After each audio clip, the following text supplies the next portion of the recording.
अर्जुन, सुख और दुख दोनों ही जीवन की धुरी है। एक हमारी हंसी का कारण बनता है और दूसरा हमारी हिम्मत को मजबूत करता है। इंसान का असली मापदंड उसकी सोच से तय होता है, क्योंकि बड़ी सोच रखने वाले ही बड़े काम कर पाते हैं। दुनिया चाहे कितनी भी बदल जाए, लेकिन सच्चाई का रंग कभी फीका नहीं पड़ता। जिस दिन हम अपने दिल की आवाज सुनना सीख जाते हैं, उसी दिन से हम असली आजादी का स्वाद चखने लगते हैं। जो लोग आपके दिल के करीब होते हैं, उनकी छोटी छोटी बातें भी आपके जीवन को बड़ा बना देती हैं। हर दर्द के पीछे एक गहरा सबक छिपा होता है और हर अंधेरे के पीछे एक उम्मीद की किरण। अपने जीवन में उन पलों की कद्र करो जो आज तुम्हारे पास हैं, क्योंकि कल यह शायद ना हो। जिंदगी का असली मकसद ऊंचाइयों को छूना नहीं, बल्कि हर बार गिरकर फिर खड़े होना है। आपकी सोच ही आपके जीवन की दिशा तय करती है, इसलिए अपने विचारों को हमेशा सकारात्मक बनाए रखो। तकलीफ सिर्फ उसी को बताओ जो समझने की काबिलियत रखता हो। जीते जी के झगड़े, यह तेरा है, यह मेरा है। लेकिन जब हम इस दुनिया से जाते हैं, तब ना कुछ तेरा होता है ना मेरा। कभी उनकी कद्र करके देखो जो बिना वजह तुम्हें इतना प्यार करते हैं। मशवरा तो हर कोई देता है कि खुश रहो, पर कभी खुश रहने की वजह भी दे दिया करो। रिश्ता चाहे सालों पुराना हो, टूटने में बस एक पल लगता है। जिंदगी में चाहे कितनी भी मुश्किलें आए, उदास मत होना, क्योंकि मुश्किल रोल उसी को मिलता है जो अच्छा कलाकार होता है। जिसके पास सिर्फ एक चेहरा है, उसे कभी तनाव नहीं होता, बल्कि तनाव उसे होता है जिसे बार बार चेहरे बदलने पड़ते हैं। नसीहत नरम लहजे में ही अच्छी लगती है, क्योंकि दस्तक का मतलब दरवाजा खुलवाना होता है, तोड़ना नहीं। कड़वा सच यह है कि किसी को ज्यादा सुधारने की कोशिश करोगे तो वह दुश्मन बन जाएगा। जुनून सा सवार था किसी के अंदर जीने का, मगर नतीजा यह आया कि हम अपने ही अंदर मर गए। शरीर में सुंदरता नहीं होती, सुंदरता होती है व्यक्ति के कर्मों, विचारों, वाणी, व्यवहार, संस्कार और चरित्र में। हमारी आंखें भी वही लोग खोलते हैं जिन पर हम आंख बंद करके भरोसा करते हैं। किसी को कुछ कहने से पहले सोचो कि अगर वही बात तुमसे कही जाए तो तुम्हें कैसा लगेगा। झूठ और धोखा तुम्हें कुछ पल की खुशी देंगे, लेकिन इसकी कीमत भविष्य में चुकानी पड़ेगी। एक डॉक्टर ने लिखा था, दवा में कोई खुशी नहीं होती और खुशी जैसी कोई दवा नहीं होती। कोई भी रिश्ता विश्वास से नहीं, बल्कि समझ से ज्यादा टिकता है। रोटी पर घी और नाम के साथ जी लगाने से स्वाद और इज्जत दोनों बढ़ जाते हैं। जिंदगी में एक ही नियम रखो, सीधा बोलो, सच बोलो और मुंह पर बोलो। अपने लोग समझ जाएंगे और नाम के लोग खुद दूर हो जाएंगे। जमीन अच्छी हो, खाद अच्छी हो, पर पानी खारा हो तो फूल नहीं खिलते। उसी तरह भाव अच्छे हो, कर्म अच्छे हो, मगर वाणी खराब हो तो रिश्ते नहीं टिकते। औरत को देने वाला सबसे सुंदर उपहार उसका सम्मान है। जिंदगी में यह मत सोचो कौन कब और कैसे बदल गया, बस यह देखो वह तुम्हें क्या सिखा कर गया। खामोशी से मोहब्बत करने वाले उम्र भर वफा निभाते हैं। दुश्मन तभी कामयाब होते हैं जब उनके पीछे अपनों का हाथ होता है। मुझे लोगों को माफ करना आता है, मगर दोबारा दिल में जगह देना नहीं आता। हम अधूरे लोग हैं, हमारी ना नींद पूरी हुई ना ख्वाब पूरे हुए। मित्रों, श्री कृष्ण कहते हैं कि कर्म किसी के लिए भी रियायत नहीं करता। जैसे बीज बोओगे वैसे ही फल उठाना पड़ेगा। तुम्हारा भाग्य, हर्ष, दुख, हंसी और आंसू सब कर्मों की देन है। मत सोचो कि कोई चतुराई से बच जाएगा या कोई पलायन कर पाएगा। जीवन का पूरा खेल केवल कर्म पर आधारित है। इसलिए जागो और अपने कर्मों को सुधारो, क्योंकि कर्म ही तुम्हारा सच्चा साथी और सबसे बड़ा प्रतिद्वंदी है। ध्यान से सुनो अर्जुन, कोई भी कर्म पीछे नहीं हटता, चाहे वह अच्छा हो या बुरा। यह हर मोड़ पर तुम्हारे सामने खड़ा रहेगा। भाग्य, संयोग और समय केवल बहाने हैं, पर असली सत्य यही है कि सृष्टि का पूरा ताना बाना कर्म पर ही निर्भर है। इसलिए श्रेष्ठ कर्म करो ताकि फल भी श्रेष्ठ हो। स्मरण रखो पार्थ, यही नियम मैंने सृष्टि में स्थापित किया है कि कर्म फल से कोई नहीं बच सकता। जिस तरह छाया सदा शरीर के साथ रहती है, उसी प्रकार कर्म आत्मा के साथ चलता है। अच्छे कर्म ऊंचाई देंगे और बुरे कर्म नीचता में धकेलेंगे। इसलिए हर कर्म को यज्ञ की तरह करो। अर्जुन, संसार का हर सुखद दोहक तुम्हारे कर्मों का प्रतिफल है। ना मैं किसी का पक्षधर हूं, न समय। केवल कर्म ही अंतिम निर्णायक है। कर्म किसी को माफ नहीं करता। जैसे बीज से वही वृक्ष जन्म लेता है, वैसे ही कर्म का परिणाम अनिवार्य है। इसलिए सजग रहो और हर कर्म विवेक पूर्वक करो। पार्थ, मनुष्य सोचता है कि वह चालाकी से अपने कर्मों को छुपा ले सकता है, परंतु जान लो कि कर्म कभी छुपते नहीं। समय आने पर वह सर्प की तरह फन उठाकर सामने खड़े हो जाते हैं। आज जो बोओगे वही कल काटोगे। कोई भी, ना मैं, ना देवता, ना समय तुम्हें कर्मों के फल से बचा नहीं सकता। कर्म ही सबसे बड़ा विधान है। यही भाग्य का निर्माता और विनाशक है। इसलिए हर क्षण शुभ कर्मों में लग जाओ। सुनो पार्थ, लोग बार बार दोष दूसरों पर डालते हैं, समय पर, परिस्थिति पर, किस्मत पर सच्चाई यह है कि सब कुछ कर्म के जाल में बंधा है। कर्म किसी पर दया नहीं करता, क्रोध नहीं करता, केवल फल देता है। जैसा कर्म वैसा फल। संसार में कोई भी इतना सामर्थ्यवान नहीं कि कर्म के फल से बच सके। राजा अपने कर्म से गिरता है और भिक्षुक अपने कर्म से उठता है। कर्म ही असली राजा है। सारा खेल कर्मों का ही है। इसलिए कर्म करते समय सजग रहो। यही तुम्हारा भविष्य तय करता है। पार्थ, यह नियम शाश्वत है। कर्म किसी को माफ नहीं करता।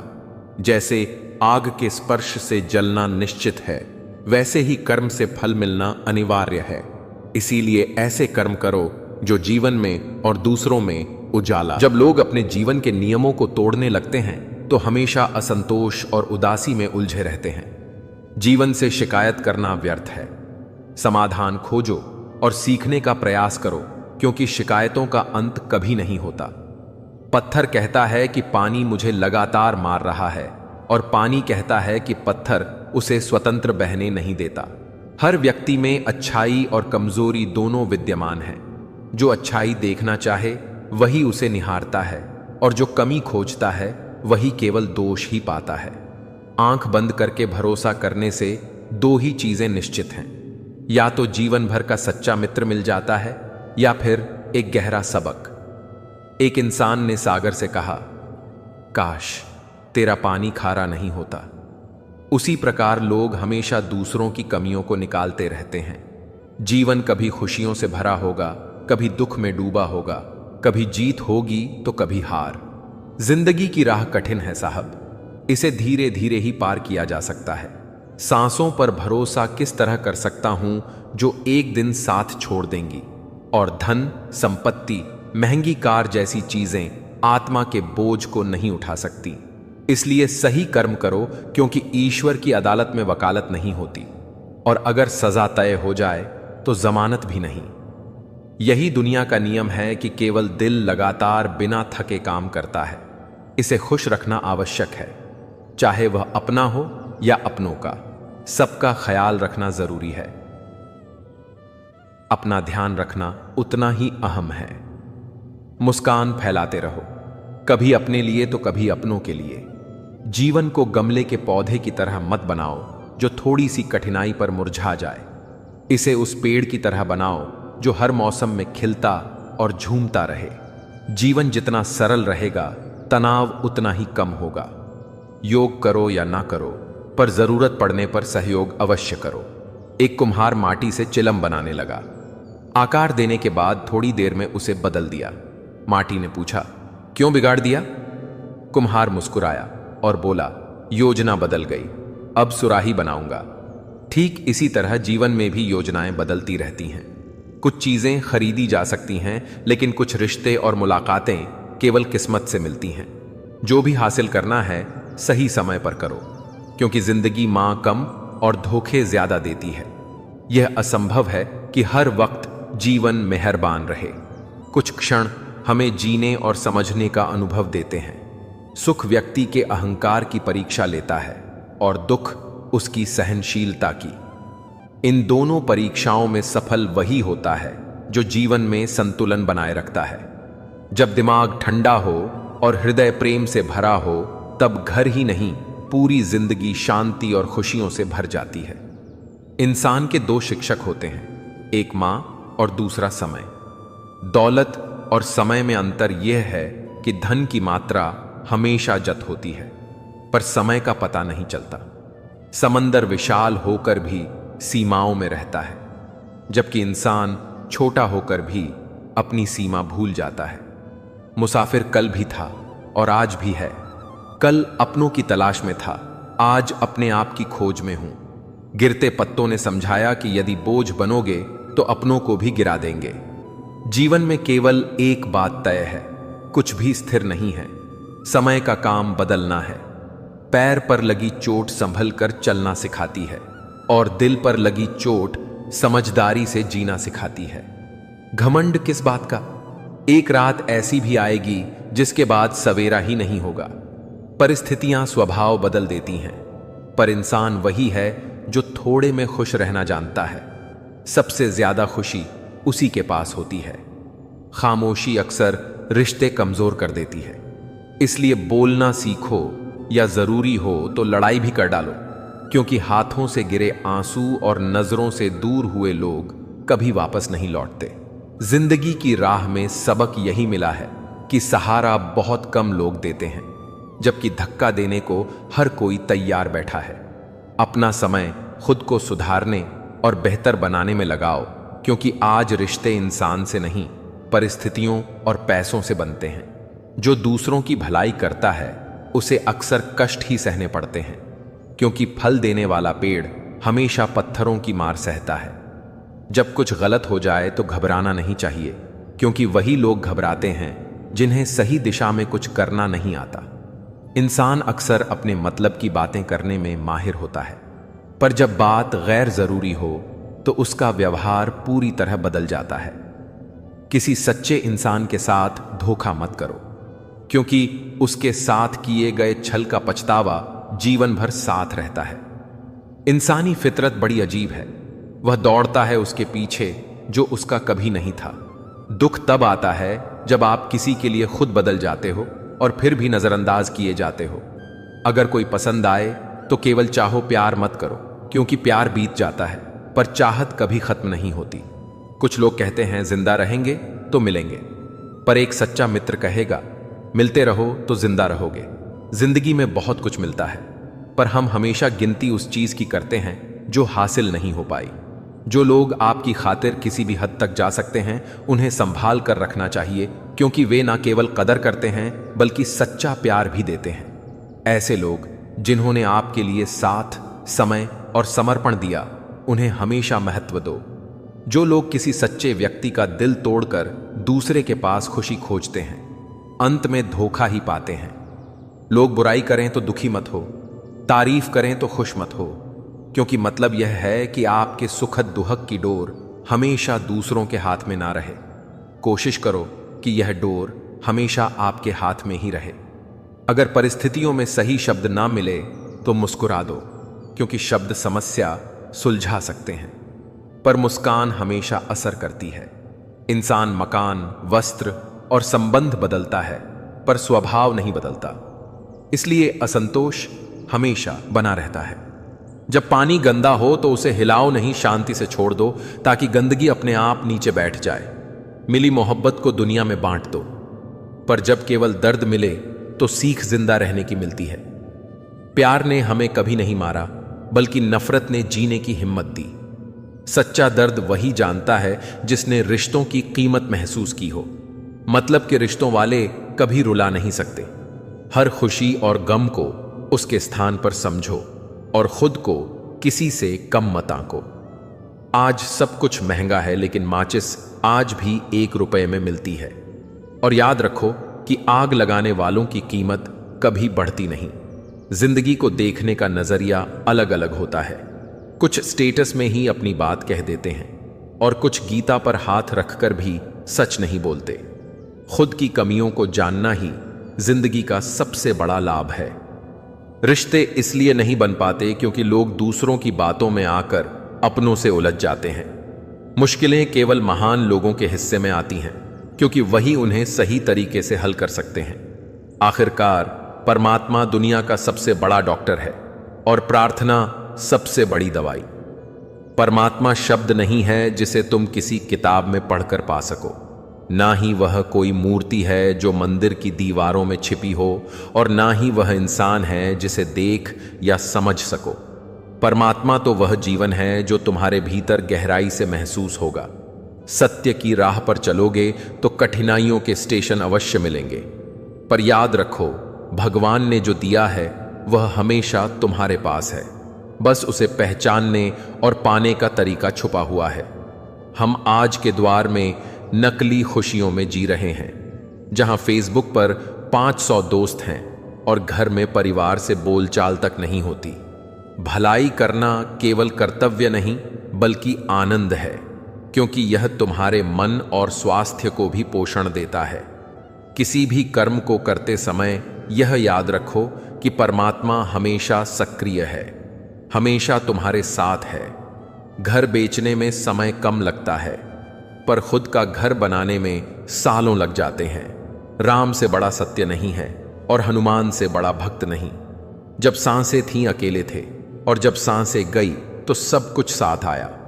जीवन में केवल पैसा कमाना ही पर्याप्त नहीं, व्यवहार और सच्चाई भी कमाई की सबसे बड़ी पूंजी है, क्योंकि अंतिम समय में केवल 4 लोग शशान में तुम्हारे साथ आते हैं।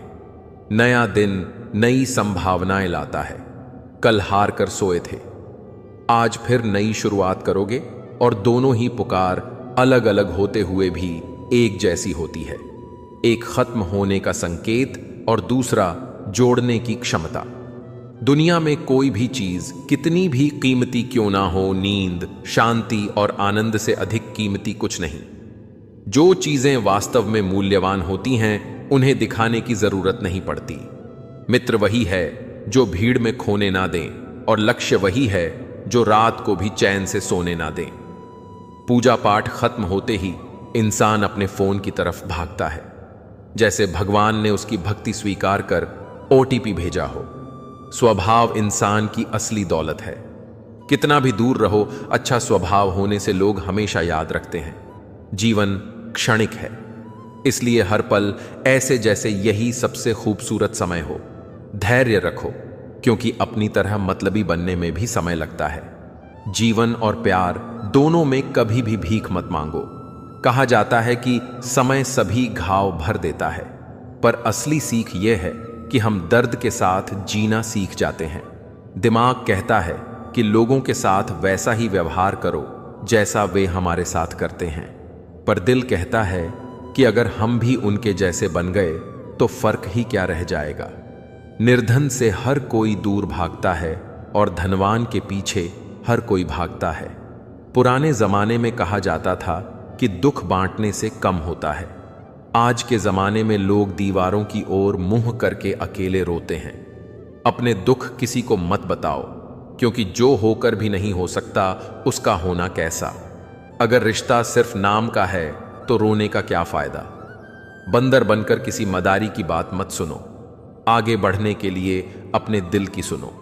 खुशियों की तलाश खुद करनी होगी, क्योंकि दुख तो दुनिया में कोई भी पैदा कर सकता है। जो लोग तुम्हें अपना बनाकर छोड़ गए उन्हें धन्यवाद दो, क्योंकि उन्होंने सिखाया कि हर दिखने वाली चीज हमेशा अपनी नहीं होती। हर किसी को एक बार प्यार करना चाहिए ताकि समझ सको कि प्यार क्यों जरूरी नहीं होता। रिश्तों की फिक्र छोड़ दो, जो निभाना चाहते हैं वही निभाएंगे। खुद से मिलने आए थे, दुनिया से मिलकर चले गए। दुनिया वालों की सुनोगे तो उम्र भर सुनते रहोगे, पर अपने दिल की सुनोगे तो कल दुनिया वाले तुम्हें सुनेंगे। सर ऊंचा रखो और फक्र के साथ चलो, पर जानो कब गर्दन झुकानी है। बिना कुछ किए पछताना हो तो बेहतर है कुछ करके पछताओ। झूठ बोलते हैं वे लोग कि संगत का असर होता है, असली असर तो कर्म और दिल का होता है। आज तक ना कांटों को खुशबू फैलाने का तरीका आया और ना ही फूलों ने छूने की हिम्मत जताई। प्रेम केवल अपने कर्म और ईश्वर के प्रति होना चाहिए, क्योंकि यह दोनों कभी धोखा नहीं देते। अपनों पर उतना ही भरोसा रखो जितना दवाइयों पर विश्वास करते हो, क्योंकि भरोसा वही मजबूत है जो स्थायी हो। कलम तभी सुंदर लिखती है जब वह हल्का झुक कर चलती है। ठीक वैसे ही जीवन में इंसान का आत्मविश्वास उसे मजबूत या कमजोर बनाता है। जो व्यक्ति आत्मविश्वास से खाली है वह शक्तिशाली होकर भी कमजोर है और बुद्धिमान होकर भी मूर्ख है। मेरी तकदीर मेरे हाथों में है, पर कभी कभी मेरे हाथ तकदीर पर कुछ नहीं कर पाते।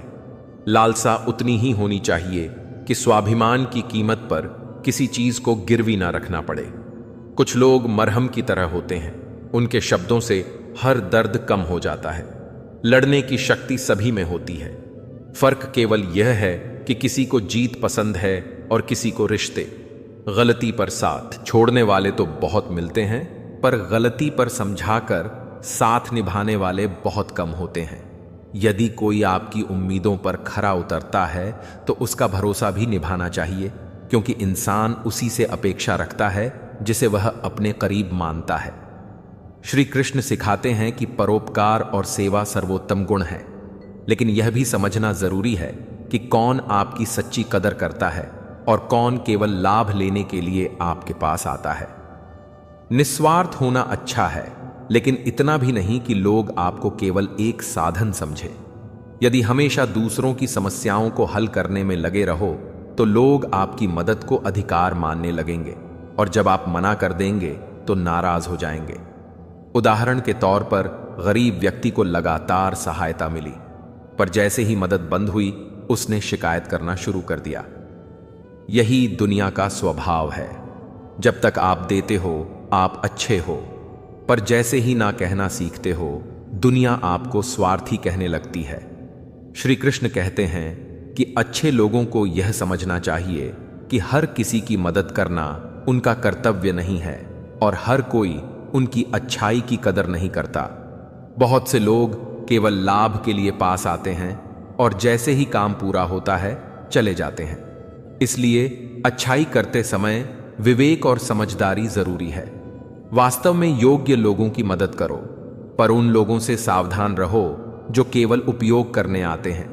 अच्छे लोग अक्सर बिना सोचे समझे सभी की मदद करने लगते हैं, पर यह जानना आवश्यक है कि मदद करना एक गुण है, लेकिन सीमा के बिना देना अपने आप को खो देने का समान है। अच्छे लोगों को अपनी ऊर्जा, समय और भावनाओं को उन्हीं में लगाना चाहिए जो वास्तव में उनकी कीमत और महत्व को समझते हैं, ना कि उन लोगों में जो केवल अपने स्वार्थ की पूर्ति के लिए याद आते हैं। अच्छाई का मतलब यह नहीं कि हर किसी के लिए हमेशा उपलब्ध रहो। इसका अर्थ यह है कि समझदारी से चुनो कि आपकी मदद किसे मिलनी चाहिए। श्री कृष्ण कहते हैं कि दयालु बनो, पर इतना भी नहीं कि लोग आपको केवल एक साधन समझने लगे, क्योंकि दुनिया का नियम यही है कि जब तक कुछ लाभ मिलता है लोग उसकी सराहना करते हैं, और जब जरूरत खत्म होती है तो उपेक्षा कर देते हैं। अच्छे लोग अक्सर इस चक्र में फंस जाते हैं, क्योंकि वे मानते हैं कि उनकी अच्छाई हमेशा याद रखी जाएगी, जबकि सच्चाई यह है कि लोग केवल वही याद रखते हैं जिससे उन्हें लगातार लाभ मिलता रहे। आपने देखा होगा कि कोई नया व्यवसाय शुरू करता है तो जानने वाले उसका हौसला बढ़ाते हैं और साथ देते हैं, लेकिन जैसे ही मुश्किलें आने लगती हैं और मदद की जरूरत पड़ती है, बहाने बनने लगते हैं। अभी समय नहीं है, मैं खुद व्यस्त हूं, बाद में देखते हैं। यही कड़वी सच्चाई है। कई बुजुर्ग लोग अपने पूरे जीवन में परिवार के लिए सब कुछ समर्पित कर देते हैं, समय, मेहनत, पैसा, जीवन, पर वृद्धावस्था में वही परिवार उन्हें बोझ समझने लगता है, क्योंकि अब देने के लिए कुछ शेष नहीं रहता। यही संसार का नियम है कि जो उपयोगी है वही महत्व रखता है। श्री कृष्ण सिखाते हैं कि अगर आप अच्छे हैं तो अपनी अच्छाई का विवेकपूर्ण उपयोग करें। यह मत सोचिए कि हर किसी की मदद करना आपका धर्म है। केवल वे लोग जो वास्तव में योग्य हैं और जिनका हृदय सच्चा है, उन्हें ही आपकी सहायता मिलनी चाहिए। अच्छाई का मतलब यह नहीं कि आप खुद को इतना झुका लें कि लोग आपको महत्वहीन समझें। उदाहरण के तौर पर दीपक रात भर जलता है और अंधेरे में मार्ग दिखाता है, लेकिन जैसे ही सूरज उगता है उसकी रोशनी की सराहना नहीं होती, क्योंकि अब उसकी जरूरत नहीं रही। इसी तरह जब तक आप दूसरों के लिए काम कर रहे होते हैं, लोग आपकी प्रशंसा करते हैं, पर जैसे ही आपकी ऊर्जा समाप्त होती है वे चले जाते हैं। अच्छे लोग अक्सर सोचते हैं कि यदि वे मदद करेंगे तो बदले में उन्हें भी प्यार और समर्थन मिलेगा, लेकिन यह संसार भावनाओं पर नहीं, स्वार्थ पर चलता है। जब तक आप किसी के लिए उपयोगी हो तब तक आपको चाहा जाएगा, और जैसे ही उपयोगिता समाप्त होती है आप अप्रासंगिक हो जाते हैं। जो लोग हर समय दूसरों के लिए खड़े रहते हैं वे भूल जाते हैं कि कभी उन्हें भी किसी के सहारे की आवश्यकता होगी, और कठिन समय में वे महसूस करते हैं कि अपनी लड़ाई अकेले ही लड़नी पड़ती है। इसलिए श्री कृष्ण कहते हैं कि सेवा और परोपकार करो, पर समझो कि हर व्यक्ति आपकी निस्वार्थ भावनाओं की कदर नहीं करेगा। आपने शायद एक गायक या कलाकार देखा होगा जो अपने जीवन में हजारों लोगों को खुश करता है। लोग उसकी कला की तारीफ करते हैं, लेकिन जैसे ही उसकी लोकप्रियता घटती है लोग उसे भूल जाते हैं। कल तक जिसकी प्रशंसा होती थी वही अब किसी के लिए महत्वहीन हो जाता है। यही संसार का स्वभाव है। जो चमकता है वही ध्यान आकर्षित करता है, पर जैसे ही वह धुंधला पड़ता है उसे अनदेखा कर दिया जाता है। इसलिए श्री कृष्ण कहते हैं कि अपने कर्म करो, पर उसका फल किसी से अपेक्षा मत रखो। यदि आप अच्छे हैं, यह आपकी ताकत है, इसे कमजोरी मत बनने दो। अच्छे और बुरे समय दोनों जीवन का हिस्सा हैं। इंसान अक्सर समझ नहीं पाता कि सुख और दुख एक ही सिक्के के दो पहलू हैं। कभी कभी इंसान अपने बच्चों का जन्मदिन इस तरह मनाता है जैसे किसी बेजुबान का मरण दिवस, और इसी तरह छोटी छोटी घटनाओं में जीवन की सच्चाई छिपी होती है।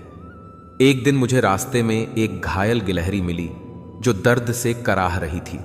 मैंने उसे अपने घर ले जाकर दवाई दी। धीरे धीरे वह ठीक हुई, और जब वह दौड़ने लगी तो मैंने सोचा कि अब उसे जंगल में छोड़ दूं, पर एक बुजुर्ग ने समझाया कि अभी उसे छोड़ना खतरे से खाली नहीं, क्योंकि अन्य गिलहरियां इसे कमजोर समझकर हमला कर सकती हैं। उस दिन मैंने जीवन का एक बड़ा सबक सीखा। कमजोरी को सहारा नहीं मिलता, उसका शोषण होता है। इसलिए अपनी कमजोरी कभी किसी के सामने नहीं दिखानी चाहिए, क्योंकि अधिकांश लोग इसका फायदा उठाने के लिए तत्पर रहते हैं। जीवन में सुख दुख, सम्मान, अपमान, लाभ, हानि, जीत, हार लगातार आते रहते हैं। अगर हम हर परिस्थिति में संतुलित नहीं रह सकते तो जीवन कठिन बन जाता है। बारिश में भीग कर कोई खुश होता है तो कोई छत ना होने की वजह से परेशान। कहीं घर में खुशी की गूंज होती है तो कहीं मातम पसरा होता है। जो व्यक्ति भावनाओं में बहने के बजाय खुद को संभालना सीखता है वही जीवन की असली समझ प्राप्त करता है। एक आदमी हमेशा शिकायत करता था कि भगवान ने उसे कुछ नहीं दिया, पर जब डॉक्टर ने उसके लिए गंभीर स्वास्थ्य की चेतावनी दी और फिर पता चला कि यह केवल एक साधारण संक्रमण था, तो उसने पहली बार महसूस किया कि उसके पास जो कुछ भी है वह किसी चमत्कार से कम नहीं। असल में हम जो चीजें अपने पास रखते हैं उनकी कदर नहीं करते और हमेशा दूसरों की तुलना में कमी महसूस करते हैं। सच्चाई यह है कि हर जीवन में संघर्ष और तकलीफें होती हैं। बस फर्क यह है कि कुछ लोग अपनी परेशानियों का सामना करते हैं और उनसे सीखते हैं, जबकि कुछ हर समय अपने दुख को लेकर रोते रहते हैं। संतोष ही जीवन का सबसे बड़ा सुख है, और अगर इंसान में संतोष आ जाए तो कोई भी दुख उसे कमजोर नहीं कर सकता। बचपन में जो चीजें खुशी देती थीं, बड़ी उम्र में वही बोझ लगने लगती हैं। समय के साथ हमारी इच्छाएं बदलती हैं और हम खुद भी समझ नहीं पाते कि असल में क्या चाहिए। इसी तरह रिश्तों की भी अपनी एक जटिल और अलग दुनिया होती है। सच को सच और झूठ को झूठ कहने का साहस आज के समय में सबसे कठिन है, क्योंकि सच्चाई बोलने वाला इंसान अक्सर अकेला पड़ जाता है, लेकिन उसकी आत्मा कभी कमजोर नहीं होती।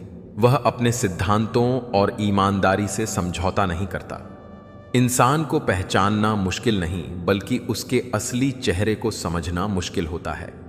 वक्त जब साथ होता है तो लोग आपको सिर आंखों पर बैठाते हैं, लेकिन जब हालात बदलते हैं तो वही लोग आपकी पीठ पीछे ताने कसते हैं। इसलिए जल्दबाजी में किसी पर भरोसा करना और मेहनत के बिना सपने देखना दोनों ही धोखे की ओर ले जाते हैं।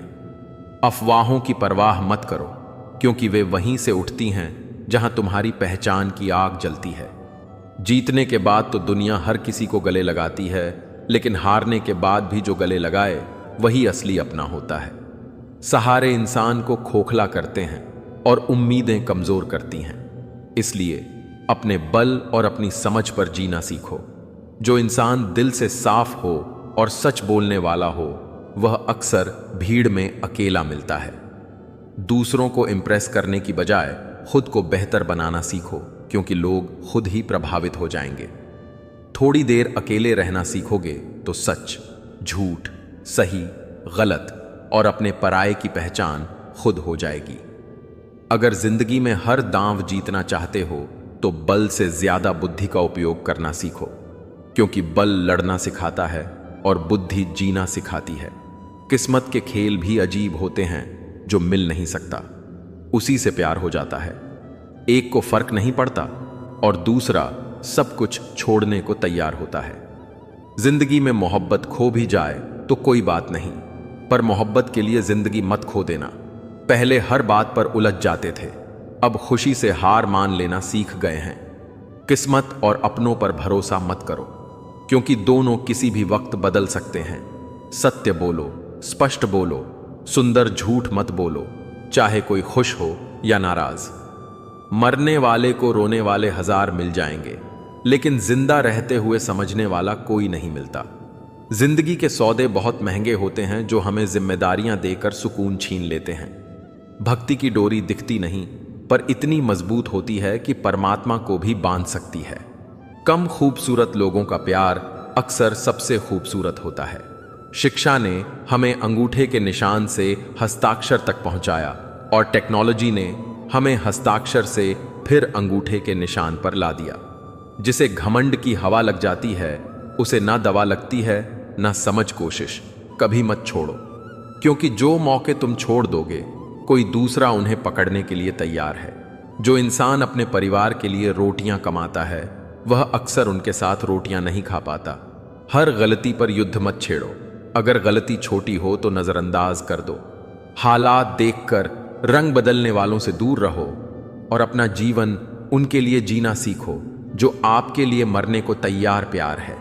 जितना ही कम दुनिया से वास्ता होगा, उतना ही खूबसूरत जिंदगी का रास्ता होगा, क्योंकि जब इंसान भीड़ से अलग होकर खुद के भीतर झांकता है, तभी उसे अपनी असली पहचान मिलती है। जो धोखा हमें विरासत में मिला है, उसे किसी को देना नहीं है, क्योंकि दर्द से ज्यादा खतरनाक वह आदत है जो इंसान को धोखा देना सिखाती है। जब सफर में अकेला चलना सीख जाते हो, तो खुद से अच्छा हमसफर कोई नहीं रहता। किसी को इतना हक मत दो कि वह तय करे तुम्हारे हंसने और रोने का वक्त। जमीर को बचा कर रखो, क्योंकि दौलत तो आती जाती रहती है, लेकिन इज्जत एक बार गई तो वापस नहीं आती। लोग साथ ना दें तो दुखी मत होना, क्योंकि ख्वाब तुम्हारे हैं और कोशिश भी तुम्हें ही करनी पड़ेगी। दर्पण अपनी काबिलियत कभी नहीं बदलता, चाहे वह 2 टुकड़ों में टूटे या 1000 टुकड़ों में बिखरे। इसलिए परिस्थिति चाहे कैसी भी हो, अपने असली स्वभाव को मत बदलिए। जो लोग बातें छुपाते हैं, वह अक्सर ज्यादा परवाह करने वाले होते हैं। जो पास होकर भी पास ना हो, वह चला भी जाए तो फर्क नहीं पड़ता। अब हर रिश्ते का मतलब सिर्फ मतलब रह गया है। वक्त के साथ चलना जरूरी नहीं, बल्कि खुद को इतना मजबूत बनाना जरूरी है कि एक दिन वक्त खुद आपके साथ चले। खूबसूरती चेहरे में नहीं, बल्कि व्यवहार में है। बुरा वक्त अच्छे लोगों से मिलवाने आता है, और सही लोग हो तो बुरे दिन भी अच्छे बन जाते हैं।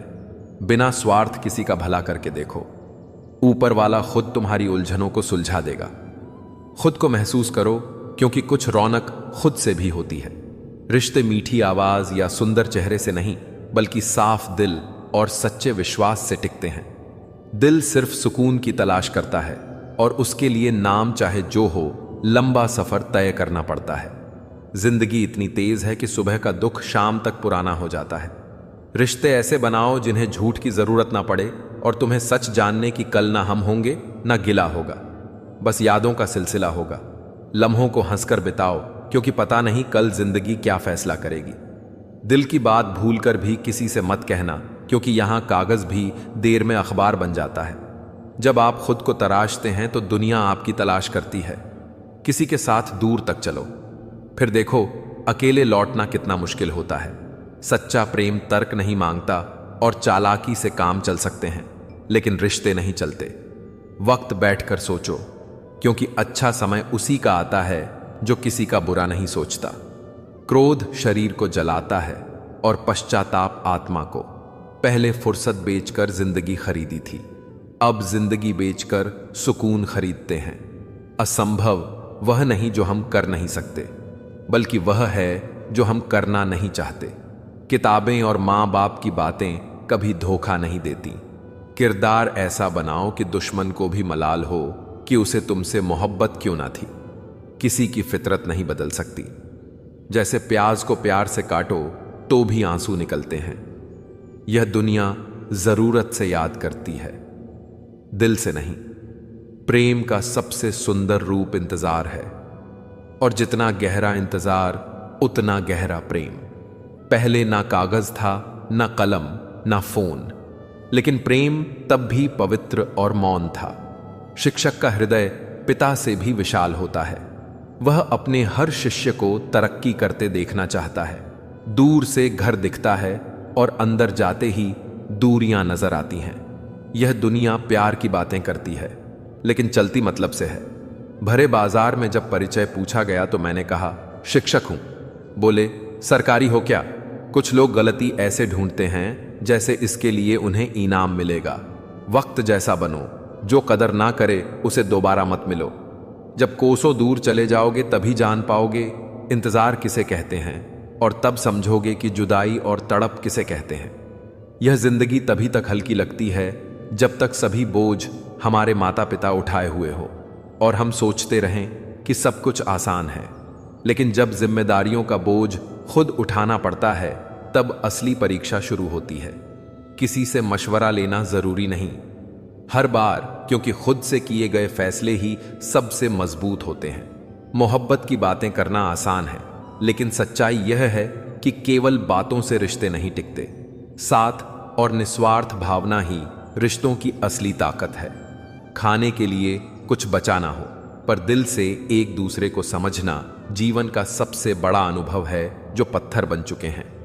उन्होंने अपने हिस्से का दुख झेल लिया और अब तैयार हैं आगे बढ़ने के लिए। हमेशा तैयार रहना सीखो, क्योंकि मौसम की तरह इंसान भी बदलता है, और दुनिया में सबसे स्थिर चीज यही बदलाव है। लोग अक्सर चाहते हैं कि हम उनकी उम्मीदों के मुताबिक बदलें, लेकिन असली ताकत खुद को पहचानने में है। दूसरों की ताकत पर मत जाओ, बल्कि अपनी ताकत जानो और उसी के बल पर दुनिया की हर चुनौती का सामना करो। ज्यादा झुकने पर लोग पीठ पर चढ़कर बैठ जाते हैं और हम खुद को छोटा महसूस करने लगते हैं। किसी की गलतफहमी से खुद को भ्रमित मत करो, और अगर दिल जानता है कि सही किया तो वही संतुष्टि है। लोगों की प्रशंसा की बजाय आत्मा की शांति महत्वपूर्ण है, क्योंकि अंत में मायने रखता है कि आप खुद से कितने खुश हैं, न कि बाकी लोग दुनिया की नजरें बदलती रहती हैं। लेकिन जब हम अपने कर्म से संतुष्ट रहते हैं तो आत्मा भी शांत रहती है। सफलता के दरवाजे उन्हीं के लिए खुलते हैं जो उन्हें पाने की हिम्मत रखते हैं। बुढ़ापे में हमारे संस्कार ही सहारा बनते हैं, और जब तक हम अच्छे आदर्शों को अपनाए रखते हैं तब तक बुढ़ापा सुखमय होता है। रिश्तों की कदर तब होती है जब वे टूटने के कगार पर हो, और तभी उनकी असली कीमत समझ आती है।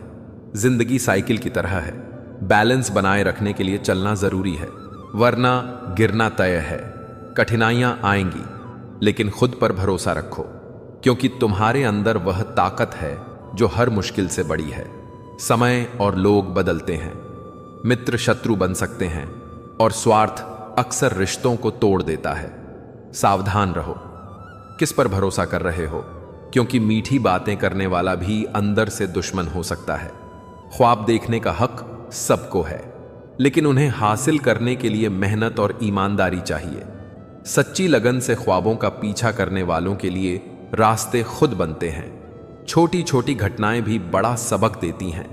उन्हें समझने के लिए दिल और दिमाग खुला रखना चाहिए। खामोशी कभी सबसे बड़ा शोर होती है, क्योंकि दिल की गहराई में छुपी सच्चाई तभी समझ आती है। रिश्तों की असली खूबसूरती तब दिखती है जब बिना किसी शर्त लोग एक दूसरे के साथ खड़े रहते हैं। कुछ बातें वक्त खुद समझा देता है, जिन्हें कहकर नहीं बताया जा सकता। जिंदगी की असली जीत तब मिलती है जब हम खुद को हराकर बेहतर बन जाते हैं, और हर इंसान अपने अंदर एक पूरा संसार समेटे हुए हैं। बस उसे पहचानने के लिए सही नजरिया चाहिए। गलतियां करना जीवन का हिस्सा है, पर उनसे सीखना जीवन का उद्देश्य है। मित्रों, कभी सोचा है जब पीड़ा अपनी सीमा पार कर जाती है तो कौन आपके गालों पर बहते आंसुओं को थामता है? जब आप भीतर से टूटकर सिसकते हैं तो आखिर वह कौन होता है जो सचमुच आपके कांपते हाथ को थामता है? शायद कोई नहीं। जीवन की किसी ना किसी घड़ी में हर व्यक्ति इस कठोर सच्चाई से टकराता है कि जिसे अपना समझा वही पराया साबित हो जाता है। कभी मित्र, कभी परिवार, कभी वह शख्स जिसके लिए आपने दिल से उम्मीदें संजोई थीं। अंत में कोई भी पूर्ण रूप से आपका नहीं ठहरता।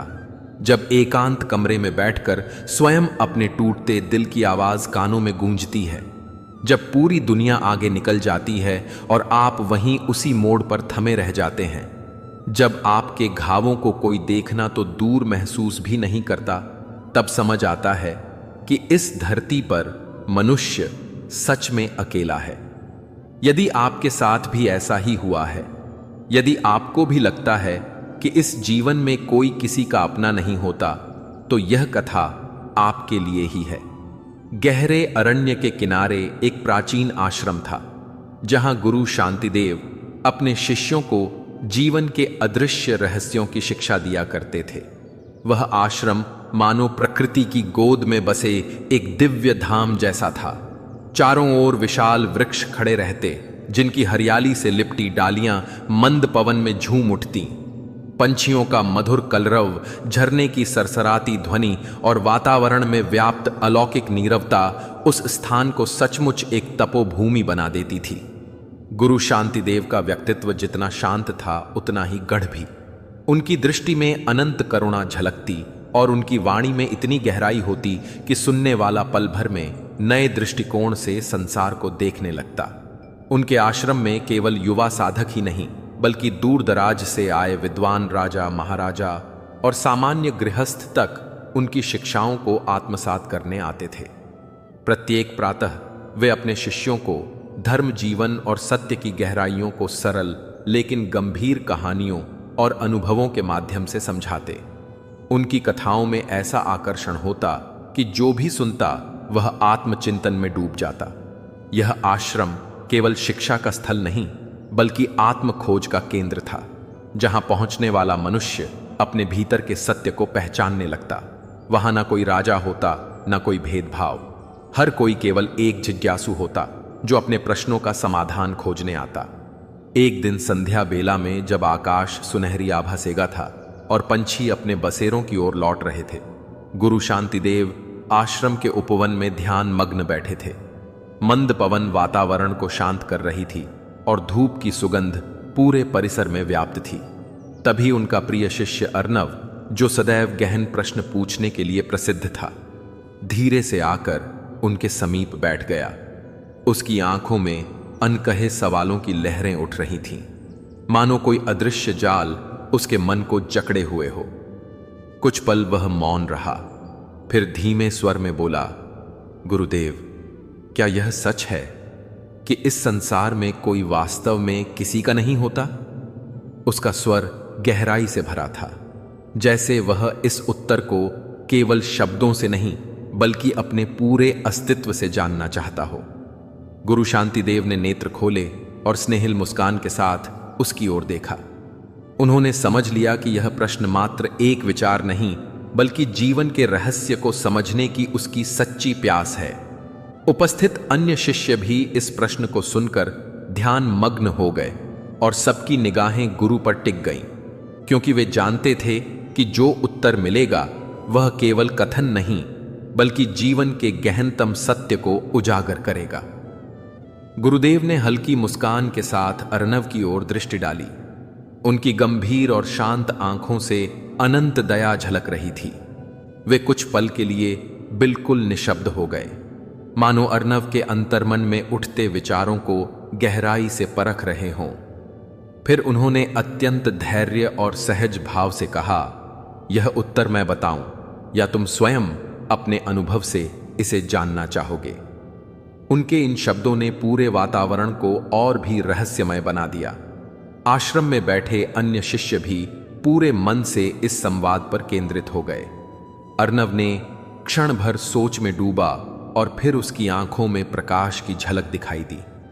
वह सत्य को केवल सुनना नहीं चाहता था, बल्कि उसे अपने जीवन में महसूस करना चाहता था। उसकी वाणी में दृढ़ निश्चय और उत्कंठा साफ झलक रही थी।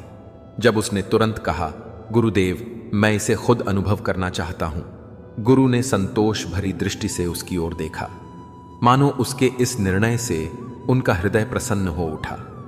वे भली भांति जानते थे कि कुछ सच्चाइयां केवल शब्दों से नहीं समझाई जा सकती, उन्हें वास्तविकता में जीकर ही जाना जा सकता है।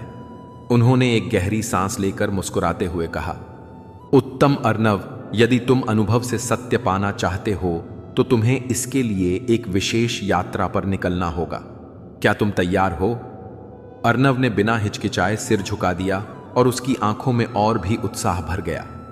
आश्रम में बैठे अन्य शिष्य भी इस वार्तालाप को ध्यानपूर्वक सुन रहे थे, क्योंकि वे समझ चुके थे कि आगे जो घटेगा वह केवल अर्नव के लिए ही नहीं, बल्कि सभी के लिए महत्वपूर्ण सीख लेकर आएगा। गुरु शांतिदेव ने अर्नव की आंखों में गहराई से देखा। वहां दृढ़ता के साथ हल्की जिज्ञासा भी चमक रही थी, जैसे वह पहले ही उत्तर के आधे हिस्से तक पहुंच चुका हो। कुछ देर तक वे मौन रहे, फिर गंभीर आवाज में बोले, ठीक है, किंतु इसके लिए तुम्हें एक कठिन परीक्षा से गुजरना होगा। अर्नव ने उत्सुक होकर गुरुजी की ओर देखा और उसकी आंखों में यह जानने की बेचैनी साफ झलक उठी कि आखिर वह परीक्षा क्या होगी। गुरु शांतिदेव ने अपनी स्थिर दृष्टि उसी पर जमाए रखी और शांत स्वर में बोले, तुम्हें अपने जीवन में सबसे प्रिय लोगों को परखना होगा और देखना होगा कि कौन सच्चे मन से तुम्हारे साथ खड़ा रहता है। यह सुनकर अर्नव थोड़ी देर चुप हो गया। उसके मन में विचारों का तूफान उमड़ पड़ा। उसके प्रियजन, माता पिता, मित्र और संबंधी, क्या वे सचमुच उसके अपने थे? क्या वे हर स्थिति में उसका साथ निभाएंगे? यह प्रश्न उसे भीतर तक झकझोर गया। फिर भी उसने अनुभव किया कि यह सत्य को पहचानने का एक दुर्लभ अवसर है। धीरे धीरे गुरु के शब्द उसके हृदय में गहराई तक उतर गए। उसने लंबी सांस ली और निडर होकर बोला, गुरुदेव, मिल जाए तब तक अडिग बने रहना। अर्नव ने मन ही मन यह वचन दोहराया और निश्चय कर लिया कि वह पूरी निष्ठा से इस परीक्षा को पूरा करेगा। अगले ही दिन उसने अपनी यात्रा आरंभ की। आश्रम का गंभीर वातावरण उसके भीतर उठ रहे भावों को और गहन बना रहा था। जैसे ही उसने आश्रम का द्वार पार किया, उसे लगा कि वह केवल बाहरी सफर पर नहीं, बल्कि आत्मिक खोज की ओर भी बढ़ चला है। लंबी राह तय करने के बाद वह अपने माता पिता के घर पहुंचा। उनका घर एक भव्य हवेली के समान था, जिसकी दीवारों पर सुंदर नक्काशी थी और आंगन में रंग बिरंगे फूल खिले हुए थे। जैसे ही उसने दरवाजा खटखटाया, भीतर से उसकी मां की कोमल पुकार सुनाई दी, कौन है? द्वार खुलते ही उनकी आंखें हर्ष से दमक उठी। उन्होंने उत्साहित होकर कहा, अर्नव बेटा, तुम इतने दिनों बाद अचानक आ गए। कहते हुए उन्होंने उसे प्रेम पूर्वक गले से लगा लिया। तभी भीतर से उसके पिता भी प्रसन्न मुद्रा में बाहर आए। आओ बेटा, अंदर आओ। कितने दिनों बाद आए हो? पहले से बता देते तो तुम्हारी मां तुम्हारे मनपसंद व्यंजन बना लेती। अर्नव हल्की मुस्कान के साथ भीतर चला आया और चारों ओर नजर दौड़ाई। घर का वैभव उसकी स्मृतियों से कहीं अधिक भव्य प्रतीत हो रहा था। ऊंचे ऊंचे छतों से लटकते झूमर अपनी चमक बिखेर रहे थे। दीवारों पर जड़े महंगे चित्र और हर कोने में बसी समृद्धि उसकी आंखों में उतर रही थी। मां ने उसे पास बुलाया और स्नेहपूर्वक उसके सिर पर हाथ रखा। फिर जल्दी जल्दी रसोई की ओर बढ़ते हुए बोली, मैं तुरंत तुम्हारे लिए गर्मागर्म भोजन लेकर आती हूं। थोड़ी ही देर में थालियों में उसकी पसंद के व्यंजन सज गए। गर्म रोटियां, महकती सब्जियां, मेवों से सजी खीर और प्रिय पकवान। पिता ने हंसते हुए कहा, देखो बेटा, मां ने तुम्हारे लिए कितनी मेहनत की है। अर्नव को माता पिता के इस प्रेम से अपार संतोष हुआ, पर मन में परीक्षा का विचार स्पष्ट था। वह जानता था कि उसे सच्चाई परखनी है। यह स्नेह हर परिस्थिति में वैसा ही रहेगा या नहीं, यह जानने के लिए उसने मन ही मन ठाना। मां ने स्नेह से भोजन परोसा और पिता गर्व भरी आंखों से उसे देख रहे थे। उनके हाव भाव में प्यार और अभिमान झलक रहा था, मगर अर्नव के मन में विचारों का एक और ही संघर्ष चल रहा था। उसने एक गहरी सांस ली, कौर नीचे रखा और गंभीर स्वर में कहा, मां, पिताजी, मैं बड़ी मुसीबत में हूं और मेरे पास अब कुछ भी नहीं बचा। यह सुनते ही दोनों के चेहरे चिंता से भर गए। मां घबराई आवाज में बोली, क्या हुआ बेटा, कैसी मुसीबत? पिता ने भी गंभीरता से कहा, बिल्कुल सही कह रही है तुम्हारी मां। हमें बताओ परेशानी क्या है, हम मदद करेंगे। अर्नव ने उनकी आंखों में गहराई से देखा और धीरे से बोला, मेरे पास अब ना धन है, ना घर, ना सहारा। मुझे आपकी सहायता चाहिए। क्या आप अपनी सारी संपत्ति बेचकर मेरी मदद कर सकते हैं? यह सुनते ही माता पिता के चेहरे का रंग बदल गया। मां ने असमंजस में अपने पति की ओर देखा। पिता के माथे पर चिंता की रेखाएं उभर आईं। उन्होंने गला साफ कर कहा, बेटा, यह कैसी बात कर रहे हो? संपत्ति बेचना आसान नहीं है। यह हमारी उम्र भर की मेहनत का फल है।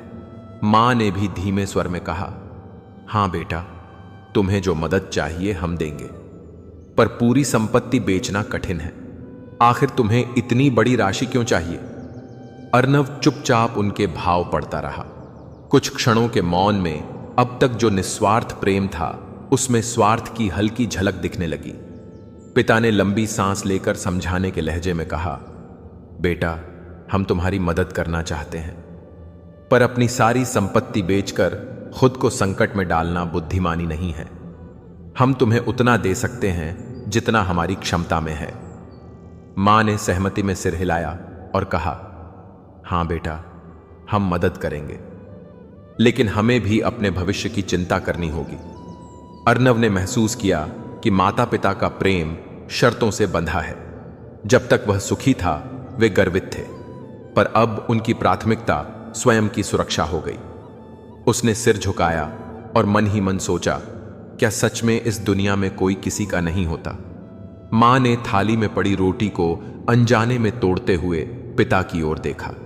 उनके चेहरे पर उदासी की लकीरें खींच गईं। कुछ क्षण का मौन रहा। फिर पिता ने गहरी सांस लेकर गंभीर स्वर में कहा, बेटा, हम तुम्हें बहुत प्यार करते हैं, लेकिन यह क्या कह रहे हो? यह संपत्ति हमारी पूरी जिंदगी की मेहनत से बनी है। मां ने धीरे धीरे सिर हिलाया। आंखों में हल्की नमी थी और कांपती आवाज में कहा, बेटा, तुम जानते हो, जब तुम छोटे थे, हमने तुम्हारी हर जरूरत पूरी की, तुम्हारी शिक्षा और सपने पूरे किए, लेकिन अब हम बूढ़े हो गए हैं। अगर हम सब कुछ बेच देंगे तो अपना गुजारा कैसे करेंगे? पिता ने समर्थन में सिर हिलाया और चिंतित स्वर में बोले, बेटा, हम जानते हैं तुम मुश्किल में हो और हम हर संभव मदद करना चाहते हैं, लेकिन अपनी पूरी संपत्ति बेचना यह तो संभव नहीं है। आखिरकार हमें भी अपने आने वाले कल के बारे में सोचना पड़ता है। अर्नव ने उनकी आंखों में झांक कर देखा। उसकी मां, जो अभी कुछ पलों पहले तक ममता से सराबोर थी, अब भविष्य की आशंकाओं में उलझी दिखाई दे रही थी। उसके पिता, जो हमेशा गर्व से कहते थे कि बेटा ही उनकी सबसे बड़ी पूंजी है, अब अपने जीवन की जमा पूंजी को लेकर अधिक चिंतित लग रहे थे। कुछ क्षणों तक कमरे में अजीब सी खामोशी गूंजती रही। अर्नव को यह महसूस हुआ कि उनके प्रेम में निस्वार्थ भाव नहीं, बल्कि कहीं ना कहीं एक अदृश्य शर्त जुड़ी हुई थी। जब तक हालात अनुकूल थे, तब तक उनका अपनापन अटूट लगता था, लेकिन अब जब त्याग का समय आया तो उनके मन में स्वार्थ की परछाई स्पष्ट रूप से उभर आई। उसने मन ही मन सोचा, क्या सच में इस दुनिया में कोई किसी का अपना होता भी है या नहीं? अर्नव ने अपने माता पिता की ओर देखा। आंखों में जो स्नेह और अपनापन कुछ देर पहले तक छलक रहा था, अब वहां असमंजस और चिंता की धुंध छाई थी। मां के चेहरे पर तनाव की हल्की लकीरें थीं और पिता की नजरों में कोई अनकही उलझन। वह कुछ देर चुपचाप उनकी आंखों में झांकता रहा, मानो उनके हृदय के भीतर छिपे हुए सत्य को पढ़ने का प्रयास कर रहा हो। उसे यकीन था कि माता पिता का प्रेम सच्चा था, लेकिन अब उसे यह भी दिख रहा था कि प्रेम के साथ एक स्वार्थ भी जुड़ा है, ऐसा स्वार्थ जो जीवन की कठिन घड़ी में उजागर हो जाता है। उसके मन में अनगिनत विचार उमड़ पड़े। क्या प्रेम का अर्थ सिर्फ खुशी के समय तक सीमित रह गया है? क्या बलिदान के समय ही अपनापन धुंधला पड़ जाता है? उसने गहरी सांस लेकर अपनी निराश आंखों से माता पिता की ओर देखा, मगर कुछ बोला नहीं। अब शब्दों की आवश्यकता नहीं रही थी, उत्तर वह पा चुका था। उसे एहसास हुआ कि माता पिता का प्यार अपनी जगह है, लेकिन जब त्याग की घड़ी आती है तो हर कोई पीछे हट जाता है। उसकी उम्मीदें धीरे धीरे टूट रही थीं, लेकिन वह समझ चुका था कि यह दुनिया का एक कठोर सत्य है। वह सिर झुकाए बैठा रहा और भीतर ही भीतर यह नया अनुभव उसे जीवन के एक और कड़वे सच से परिचित करा रहा था। अर्नव अपने माता पिता से निराश होकर अपने बड़े भाई के पास पहुंचा। उसका भाई एक समृद्ध व्यापारी था, जिसने वर्षों की कड़ी मेहनत से बड़ा कारोबार खड़ा किया था। वह अपने परिवार के साथ एक विशाल और आलीशान हवेली में रहता था, जहां चारों ओर ऐश्वर्य की छाप दिखाई देती थी। जैसे ही अर्नव हवेली के बड़े दरवाजे पर पहुंचा, वहां के नौकरों ने उसे भीतर बुला लिया। अंदर का दृश्य अत्यंत भव्य था। संगमरमर के फर्श, चमकते झूमर और महंगी सजावट से सजा ड्राइंग रूम। उसके भाई की पत्नी और बच्चे आराम से सोफों पर बैठे थे और नौकर चाहकर अपने काम में व्यस्त थे।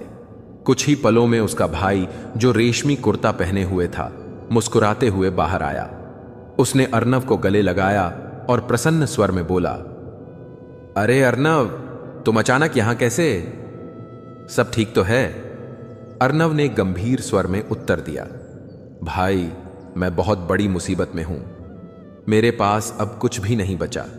यह सुनकर उसका भाई कुछ क्षण के लिए चुप रह गया, फिर हल्की चिंता दर्शाते हुए बोला, अरे ये क्या कह रहे हो? आखिर हुआ क्या? अर्नव ने बिना किसी हिचकिचाहट के कहा, भाई, मेरी हालत बहुत खराब हो गई है। मैं बुरी तरह फंस गया हूं।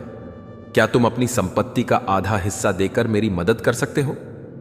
यह सुनते ही भाई का चेहरा अचानक सख्त पड़ गया। उसकी आंखों में जो अपनापन अब तक झलक रहा था, वह एकाएक मंद हो गया। उसने अपनी पत्नी की ओर देखा, जो पहले से ही असहज होकर उनकी बातचीत सुन रही थी।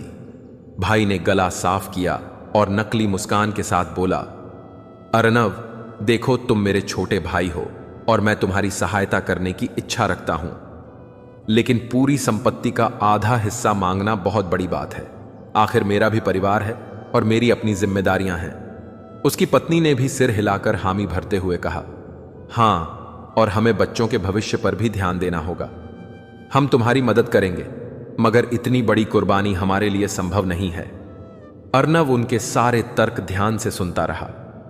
वह भाई, जो कभी बचपन में उसके साथ खेला करता था, हर सुख दुख में उसका साथी बनता था, आज अपने ही खून से इतनी दूरी बना चुका था।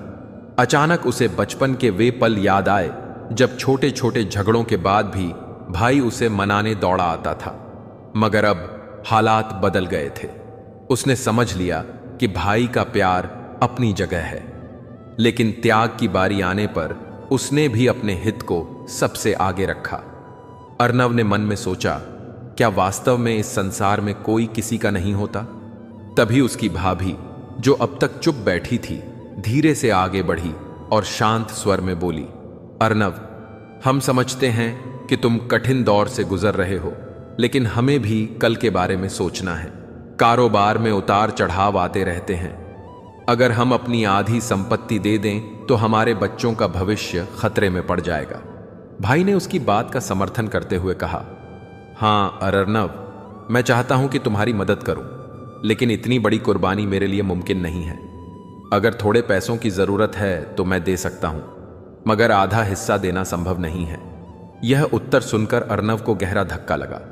उसने भाई की आंखों में झांका, जहां चिंता और डर तो थे, पर वह निस्वार्थ प्रेम नदारद था जिसकी उम्मीद उसने की थी।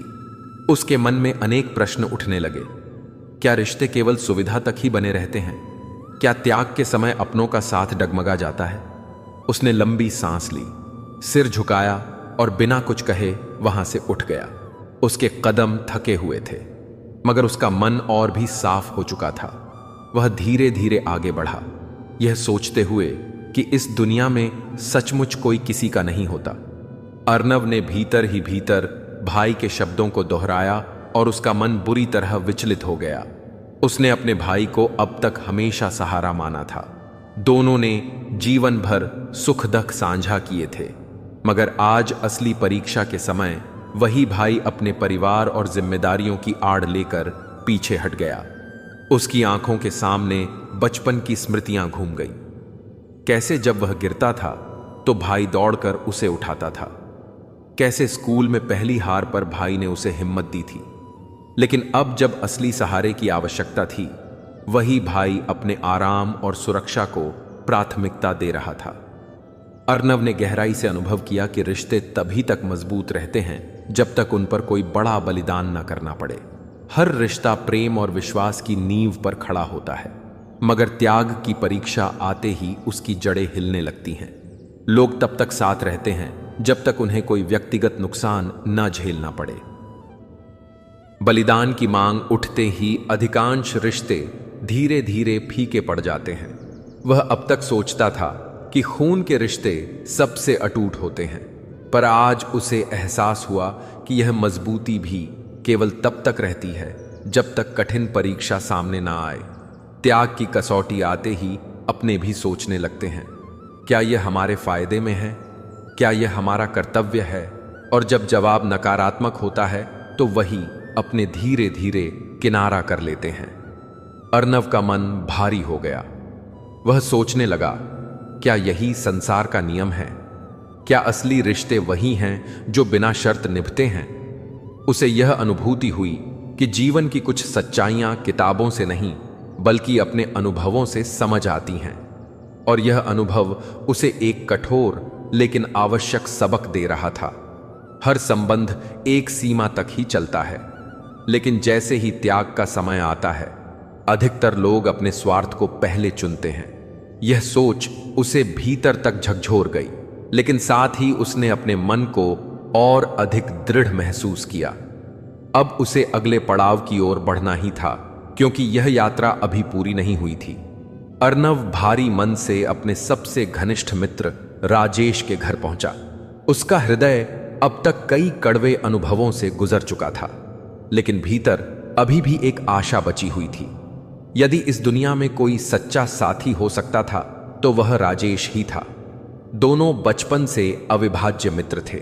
स्कूल के दिनों से लेकर जवानी तक हर सुख दुख में उन्होंने साथ निभाया था। जब अर्नव को पहली हार का सामना करना पड़ा था, तब राजेश ने उसका मनोबल बढ़ाया था। जब राजेश किसी मुश्किल में फंसा था तो अर्नव ने बिना झिझके उसका सहारा बना था। वे एक दूसरे के राजदार थे और हर कठिनाई में एकजुट खड़े रहने वाले।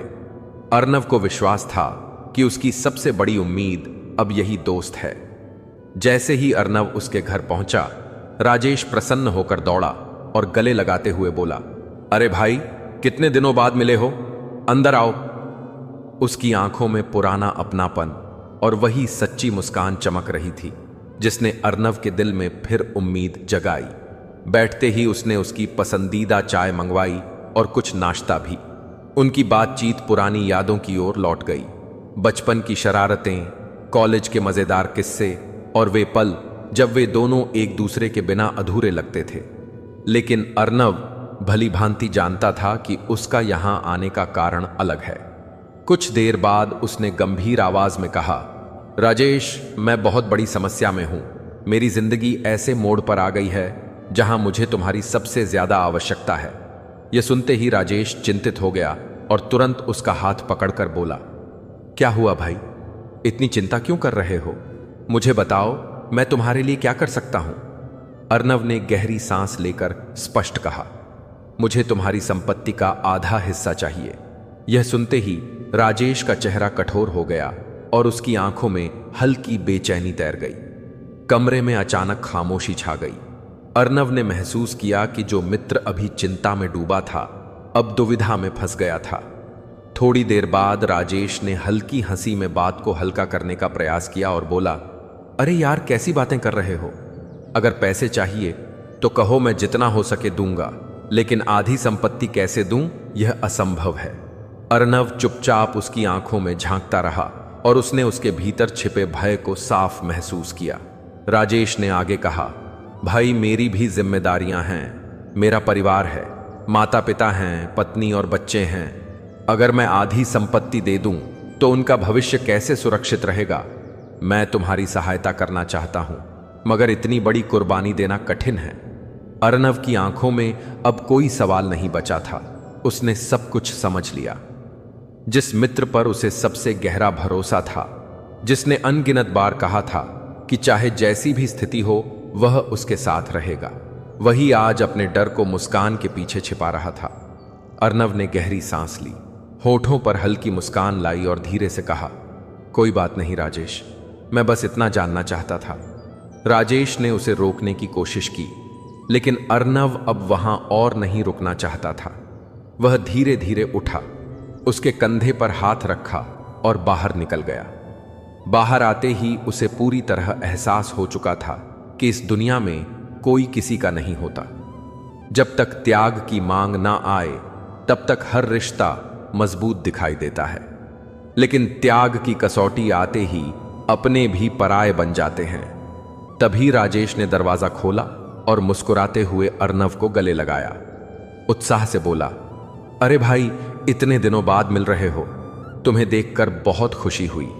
अर्नव हल्की मुस्कान के साथ भीतर आया, लेकिन उसकी आंखों में चिंता की रेखाएं साफ दिख रही थीं। राजेश ने तुरंत भांप लिया कि कुछ तो गड़बड़ है। उसने अर्नव को पास की कुर्सी पर बैठाते हुए कहा, क्या हुआ भाई, क्यों इतने विचलित दिख रहे हो? फिर उसने नौकर को इशारे से चाय लाने भेजा और पूरी गंभीरता से उसकी ओर देखने लगा। अर्नव ने चारों ओर नजर दौड़ाई। राजेश का घर पहले से कहीं ज्यादा शानदार प्रतीत हो रहा था। महंगे सोफे, दीवारों पर सजी उम्दा पेंटिंग्स और चमकते झूमर यह बता रहे थे कि राजेश की स्थिति कितनी संपन्न है। लेकिन अर्नव का ध्यान उन सब पर नहीं था। उसने लंबी सांस भरी, अपने विचारों को संभाला और सीधे मुद्दे पर आकर बोला, राजेश, मुझे तुम्हारी मदद बेहद जरूरी है। मैं कठिन समय से गुजर रहा हूं, मेरे पास अब कुछ भी नहीं है। यह सुनते ही राजेश का चेहरा गंभीर हो गया और बोला, क्या हुआ अर्नव, कैसी मदद चाहिए? तुम जानते हो कि मैं तुम्हारे लिए सब कुछ करने को तैयार हूं। अर्नव ने राजेश की आंखों में देखा। यही वह मित्र था जिसने हर मुश्किल में उसका साथ दिया था, जिसने ना जाने कितनी बार कहा था कि तेरा दुख मेरा दुख है, तेरी खुशी मेरी खुशी। यह घड़ी उसके लिए मित्रता की असली परीक्षा थी। उसने बिना किसी झिझक के कहा, राजेश, क्या तुम अपनी संपत्ति का आधा हिस्सा मुझे दे सकते हो? यह सुनकर राजेश का चेहरा एकदम कठोर हो गया। उसकी आंखों में असहजता और घबराहट साफ झलक रही थी। कुछ क्षण तक कमरे में गहरी चुप्पी छाई रही। बाहर पंछियों की आवाजें आ रही थीं, लेकिन भीतर का मौन भारी हो चुका था। राजेश ने हल्की मुस्कान के साथ माहौल को हल्का करने की कोशिश की और बोला, अरे यार, कैसी बातें कर रहे हो? आधी संपत्ति, यह तो बहुत कठिन निर्णय है। फिर उसने गला साफ किया और गंभीरता से कहा, देखो भाई, मैं तुम्हारी मदद करना चाहता हूं, लेकिन मेरी भी जिम्मेदारियां हैं। मेरा परिवार है, माता पिता और बच्चे हैं। अगर मैं आधा सब कुछ दे दूं तो उनका भविष्य कैसे सुरक्षित होगा? अर्नव उसकी आंखों में गहराई से झांकता रहा। उसने महसूस किया कि उसके शब्दों से ज्यादा उसकी आंखों में छिपा भय बोल रहा था।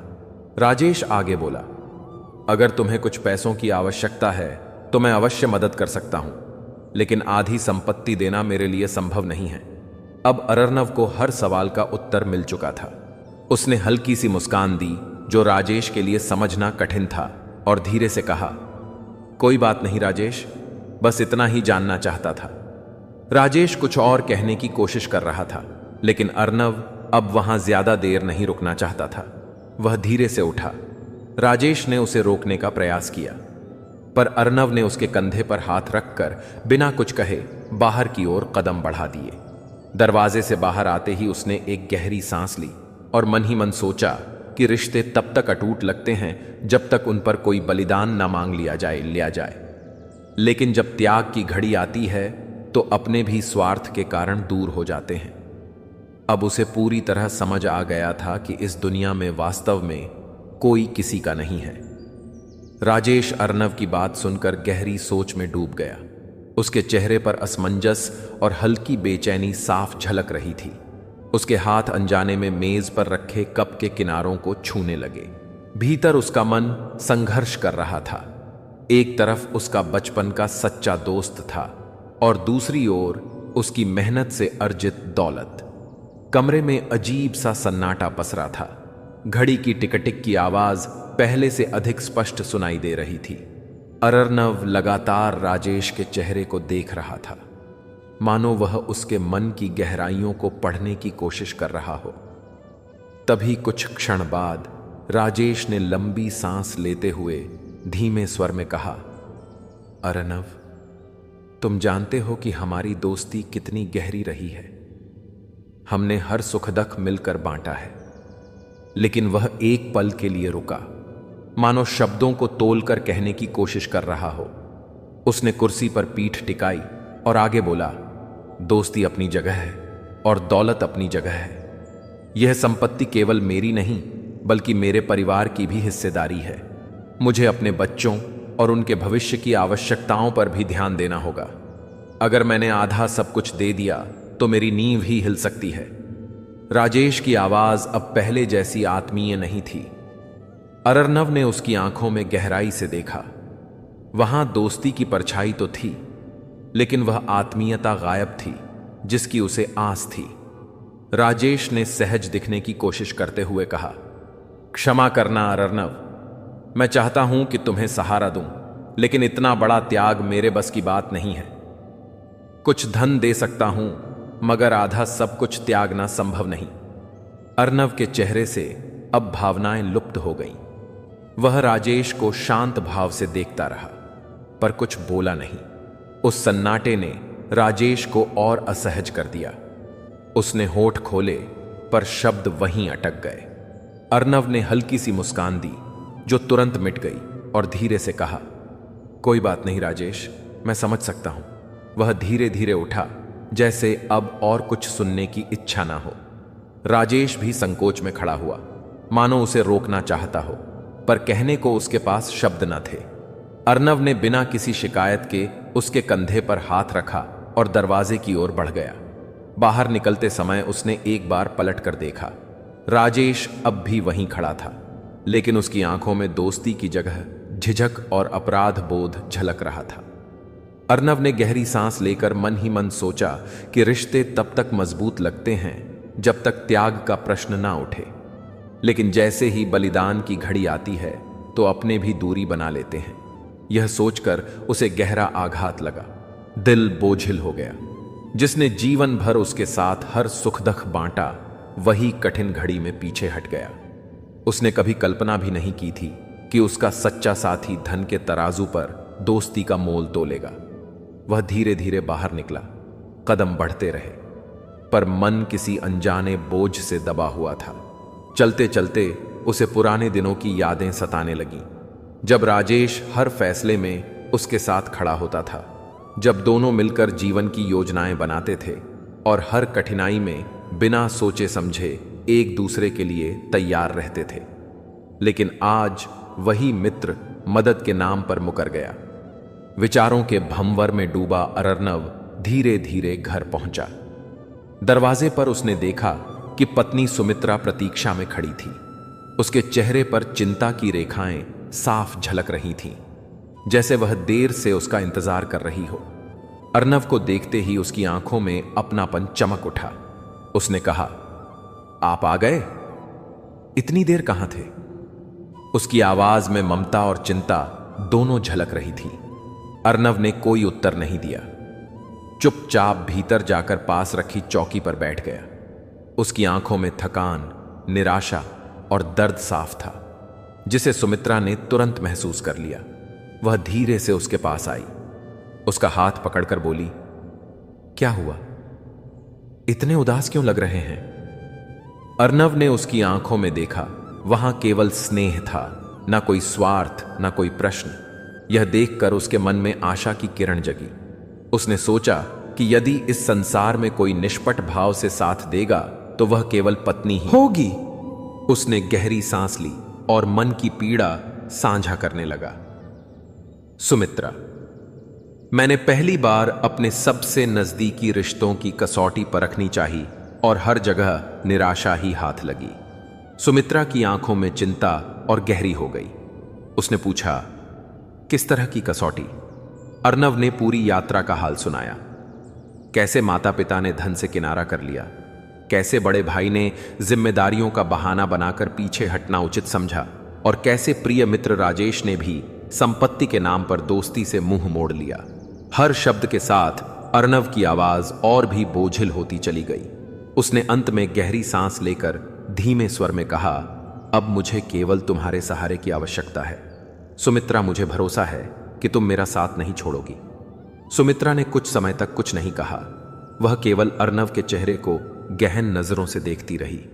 फिर धीरे से उसका हाथ दबाते हुए बोली, मैं हमेशा तुम्हारे साथ हूं। लेकिन अर्नव का दिल जोर जोर से धड़कने लगा। उसने तुरंत उसकी ओर देखा और पूछा, लेकिन क्या सुमित्रा? अब सुमित्रा की आंखों में भी अनकही झिझक तैरने लगी।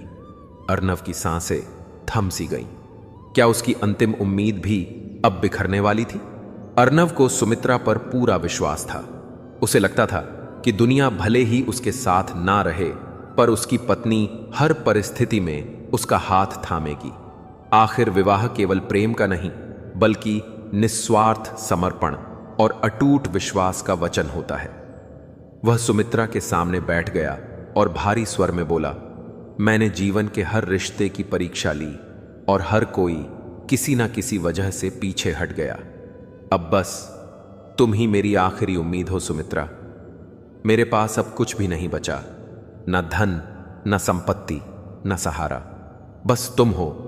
क्या तुम जीवन भर मेरे साथ रहोगी, चाहे परिस्थितियां कैसी भी हो? सुमित्रा ने उसकी आंखों में देखा। वहां केवल उम्मीद और असहायता की लकीरें थीं। वह कुछ देर तक मौन रही, फिर उसकी नजरों में एक अजीब सी गंभीरता उतर आई। उसने धीरे से अपने हाथ पीछे खींचे और गहरी सांस लेकर बोली, अर्नव, मैं तुमसे प्रेम करती हूं। लेकिन अर्नव का दिल और भी तेज धड़क उठा।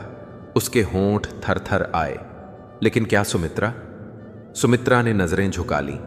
उसकी आवाज कांप रही थी, पर सच छुपा नहीं सकी। मैं तुम्हारे साथ हूं, लेकिन मैं गरीबी में नहीं रह सकती। मैं अपने भविष्य के बारे में भी सोचने को मजबूर हूं। जीवन केवल प्रेम पर नहीं चलता, हमें धन और स्थिरता भी चाहिए। अर्नव का चेहरा पीला पड़ गया। उसे लगा जैसे किसी ने उसके अस्तित्व पर गहरा वार कर दिया हो। जिस सुमित्रा को वह अपनी सबसे बड़ी ताकत मानता था, वही आज उसकी सबसे बड़ी कमजोरी बन गई थी। उसने भारी मन से कहा, तो क्या तुम्हारा प्रेम सिर्फ अच्छे दिनों तक ही सीमित था? सुमित्रा ने उसकी ओर देखा। उसकी आंखों में कोई कठोरता नहीं थी, बल्कि असहाय स्वीकृति थी। वह धीरे से बोली, अर्नव, प्रेम अपनी जगह है, पर सच्चाई अलग होती है। मैं ऐसा जीवन नहीं चाहती जिसमें हर दिन केवल संघर्ष हो। मैं चाहती हूं हमारा भविष्य सुरक्षित हो, और अगर यह संभव नहीं तो मुझे अपने बारे में सोचना होगा। अर्नव के कानों में उसके शब्द हथौड़ों की तरह गूंजने लगे। उसने आंखें बंद कर लीं। अब उसके पास खोने के लिए कुछ भी नहीं बचा था, ना धन, ना परिवार, ना मित्र, और अब ना ही पत्नी। उसने ठंडी आवाज में कहा, समझ गया सुमित्रा, इस दुनिया में सच में कोई किसी का नहीं होता। सुमित्रा ने अपने निर्णय पर अधिक विचार नहीं किया। कुछ दिनों बाद वह अपने मायके लौट गई, बिना यह देखे कि अर्नव किस हाल में है, बिना यह पूछे कि वह अब क्या करेगा। जाते समय उसने ना कोई झिंझक दिखाई, ना कोई पछतावा, मानो अर्नव के जीवन से उसका संबंध केवल एक सीमा तक ही रहा हो। अर्नव ने उसे जाते हुए देखा, पर अब उसके भीतर कोई प्रश्न नहीं बचा था। उसकी आंखों में ना आंसू थे, ना शिकायत। वह बस शून्य में खड़ा था, जहां हर रिश्ता, हर भावनात्मक बंधन टूट चुका था। अब वह पूरी तरह अकेला था। ना माता पिता ने साथ दिया, ना भाई, ना मित्र, और अब ना पत्नी। हर किसी के पास अपना कारण था, अपनी मजबूरी थी, लेकिन परिणाम एक ही था, अकेलापन। वह धीरे धीरे थके कदमों से आश्रम की ओर बढ़ने लगा।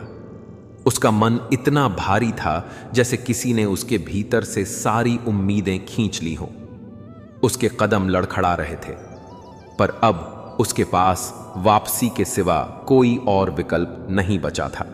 जैसे ही वह आश्रम की चौखट पर पहुंचा, उसकी आंखें बेचैनी से गुरुदेव शांतिदेव को ढूंढने लगीं। वहीं पुराना सन्नाटा, चारों तरफ हरियाली से भरे पेड़ पौधे, हल्की हल्की हवा की ठंडक और पक्षियों का मधुर कलरव वातावरण को शांत बनाए हुए थे। लेकिन अर्नव के भीतर शांति का नामो निशान नहीं था। वह सीधे गुरुदेव तक पहुंचा और उन्हें देखते ही उसका संयम टूट गया। उसकी आंखें भर आईं और वह उनके चरणों में गिर पड़ा। उसकी आवाज कांप रही थी, गुरुदेव, आप सही कहते थे। जब तक मेरे पास दौलत और वैभव था, तब तक सब मेरे अपने मेरे साथ खड़े थे। माता पिता ने स्नेह दिखाया, लेकिन धन के लिए मेरा साथ ना निभा सके। भाई ने अपनापन जताया, पर अपने घर परिवार को तरजीह दी।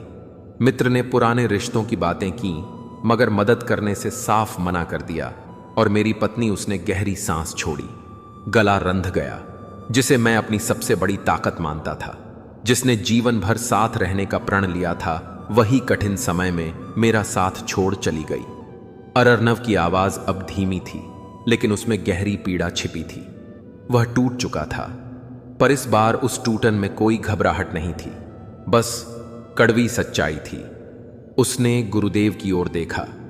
जब परीक्षा का समय आया तो कोई मेरे साथ नहीं खड़ा हुआ। इस संसार में सचमुच कोई किसी का नहीं होता। गुरुदेव शांतिदेव उसकी ओर गहरी करुणा से देख रहे थे, मगर वे मौन रहे। वे समझते थे कि यह केवल अर्नव की कहानी नहीं, बल्कि हर इंसान का अनुभव है। उन्होंने हल्की मुस्कान के साथ सिर हिलाया, मानो कह रहे हो,